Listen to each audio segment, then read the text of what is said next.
And back in 2020, I had to choose an agency.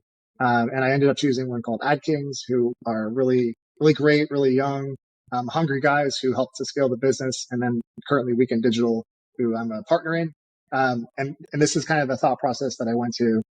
And maybe before I get into that though, I think that if you're doing, probably like $50,000 a month or less in revenue, I don't think you should hire an agency.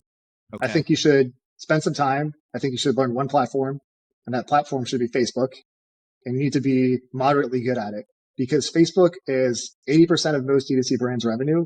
It's a core competency of D2C and e-commerce. And if you don't learn Facebook early on, you're always going to struggle to find someone to manage your ads. You're going to struggle to find the right partner, and you're not going to know what's wrong because it's such a function, a core function of your brand. And the corollary to that is like I did Family Gift Co's ads until we were at $500,000 a month in revenue. Wow. So I did You personally. me personally, I ran all Hands our on. ads Wow. hands on. And I'd never done ads before that.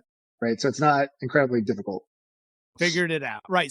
And I think exactly. So you, having no Facebook ad experience, scaled your own brand to $500,000 a month in revenue, teaching yourself along the way, not hiring an agency, none of that. You DIY'd yourself to $500,000 in revenue. Yes. And there's an incredible amount of failure and all that, an incredible amount of learning, and you have to be okay with that. But like, again, I'd never done ads before and we did pretty well. Now after that, after you learn like Facebook and maybe a little bit Klaviyo or some sort of email, then I would try to look for the right partner who I think, has consistently great content